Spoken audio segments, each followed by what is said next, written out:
जय संतोषी माता की। शुक्रवार व्रत कथा। एक बुढ़िया थी जिसके 7 बेटे थे। सातों भाइयों में से एक बहुत ही निकम्मा था, तो बाकी बहुत ही काबिल व मेहनती थे। इसलिए बुढ़िया हमेशा निकम्मे बेटे को बाकी 6 भाइयों का जूठा खिलाती थी। एक दिन निकम्मे बेटे की पत्नी ने कहा कि तुम्हारी माँ तुम्हारे साथ बहुत भेदभाव करती है, पर उसे यकीन नहीं हुआ। एक दिन सच जानने के लिए सिर दर्द का बहाना कर वह रसोई में ही चादर ओढ़कर लेट गया। माता हमेशा की तरह जब 6 भाइयों को खाना खिला चुकी तो 7वें के लिए सबकी जूठन से खाना परोस 7वें बेटे को उठाने लगी। माता के इस कृत्य को देख उसने भोजन नहीं किया और घर छोड़कर प्रदेश चला गया। जब वह जाने को तैयार हुआ तो पत्नी का ख्याल आया, जो पशुओं के बाड़े में गोबर के उपले बना रही थी।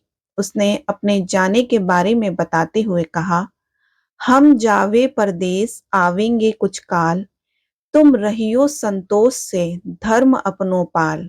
वहीं पत्नी ने भी इसी लहजे में जवाब देते हुए कहा कि जाओ पिया आनंद से हमारी सोच हटाए, राम भरोसे हम रहे, ईश्वर तुम्हें सहाय। दो निशानी आपने देख धरो से धीर, सुधीमती हमारी बिसारियो रखियो मन गंभीर। अब निशानी माँ तो कहा कि मेरे पास तो तुम्हें देने के लिए कुछ भी नहीं है, सिर्फ यह अंगूठी है, यही रख लो। साथ ही उसने पत्नी से भी निशानी मांगी, तो उसने कहा कि मेरे पास तो कुछ भी नहीं है, यह गोबर से सने हाथ हैं, उनकी छाप ही साथ ले जाओ। अब पीठ पर पत्नी के हाथों से बनी गोबर की छाप लिए वह चल पड़ा। परदेश में पहुंच गया। अपनी हालत का जिक्र एक सेठ से किया और नौकरी मांगी। सेठ ने भी रख लिया और बात पैसों की हुई तो सेठ ने कहा, जैसा काम वैसा दाम। अब वक्त आदमी को होशियार बना ही देता है। धीरे धीरे वह काम काज में माहिर हो गया। सेठ ने बाकी नौकर चाकर भी उसकी होशियारी के मुरीद होने लगे। साथ ही उससे कई लोग जलने भी लगे। सेठ ने भी भांप लिया कि बंदा काम का है। धीरे धीरे सेठ ने उसे अपनी बही खाता संभालने का जिम्मा दे दिया और उसकी ईमानदारी से खुश होकर एक समय बाद सेठ ने उसे मुनाफे का हिस्सेदार बना दिया। उधर उसकी पत्नी की बहुत दुर्दशा हो रखी थी। उसकी सास जेठानियों ने उसका जीना हराम कर रखा था। एक तो घर का सारा काम उससे करवाते, ऊपर से खाने को भी घास फूस की रोटी मिल जाती तो गनीमत थी। एक दिन वह पास के वन से लकड़ियां लेने गई तो उसने देखा कि कुछ महिलाएं वहां कथा कर रही हैं। जब उसने महिलाओं से पूछा कि यह व्रत कथा किसकी है, तो उन्होंने बताया कि संतोषी माता की व्रत कथा कर रही हैं। उसने पूछा कि उसे इस व्रत की विधि बताएं। अब उसे रास्ते में मंदिर भी दिखाई दिया। वह माता के चरणों में लेट गई और कहने लगी कि हे माँ, मैं क्या करूं, मेरा कल्याण करो माँ। माँ ने भी उसकी पुकार सुनी।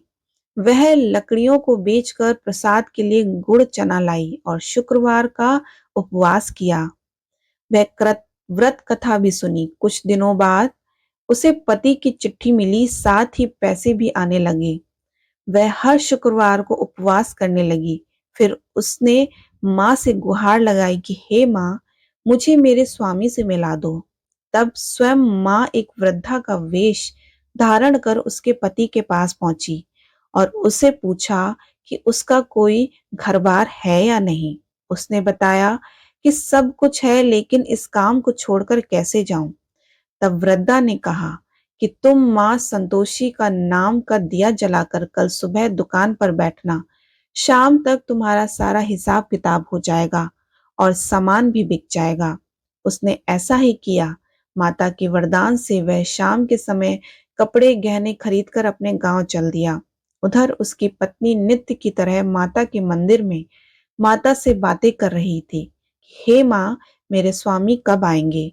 तो उसने कहा, बेटी तुम्हारे पास जो लकड़ियां हैं उनकी 3 गठरियां बना लो। एक को नदी के किनारे छोड़ दो, एक को यहाँ मंदिर में और एक को अपने घर जाकर पटक कर कहना कि लो लकड़ियां, दो भूसे की रोटी। माता के कहने पर उसने वैसा ही किया। उधर से जब उसका पति लौट रहा था तो नदी के पार करते हुए सूखी लकड़ियां दिखाई थी। सफर से थकान हो गई और भूख भी लग गई थी। उसने आग जलाई और भोजन का प्रबंध किया और खा पीकर घर की ओर रवाना हुआ। जब वह घर पहुंचा तो उसने सुना कि उसकी पत्नी ने लकड़ियों का गट्ठर आंगन में पटक कर कहा कि लो सासू जी, लकड़ियों का गट्ठर लो और भूसे की रोटी दो। पति ने स्वर सुना तो वह बाहर आया। अपनी पत्नी की हालत देखकर उसे बहुत दुख हुआ। अपनी माँ से पूछा कि इसकी ऐसी हालत क्यों हुई। तो माँ ने कहा कि काम धाम कुछ करती नहीं, गांव भर में भटकती रहती है, पर वह अपने साथ हुए अन्याय को भी भूला नहीं था। उसने दूसरे घर की चाबी मांगी और अलग रहने लगा। अब तो माँ संतोषी की कृपा से उसने दिन बहुर गए। फिर वह शुक्रवार भी आया जिसमें माता का उद्यापन करना था। पूरी तैयार कर ली गई। उसने अपनी जिठानी बच्चों को बुलाया, लेकिन जिठानी ने अपने बच्चों को पूरी तरह सीख देकर भेजा कि भोजन के समय खटाई मांगना। अब बच्चे भोजन के बाद खट्टी चीज के लिए जिद करने लगे तो उसने मना करते हुए कहा, माता का प्रसाद और पैसे बच्चों को दे दिए। उन्हीं पैसों से बच्चों ने खट्टी चीज खरीद ली और उसे खा लिया। इस प्रकार व्रत का उद्यापन पूरा नहीं हो पाया और मां संतोषी रुष्ट हो गईं। बहू के पति को राजा के सैनिक पकड़कर ले गए। जेठ जिठानी फिर से ताने मारने लगे। लोगों को लूट लूट कर धन इकट्ठा कर लिया, अब जेल में सड़ेगा तो पता चलेगा। बहू से यह सब सहन नहीं हुआ और माँ के चरणों में जाकर पहुंची और कहने लगी कि माँ, मुझे और मेरे पति को किस बात की सजा दे रही हो। माता कहने लगी, बेटी, तूने उद्यापन पूरा नहीं किया, इस वजह से तुम्हें यह सब सहन करना पड़ रहा है। अब दोबारा उद्यापन करो और इस बार कोई गलती मत करना।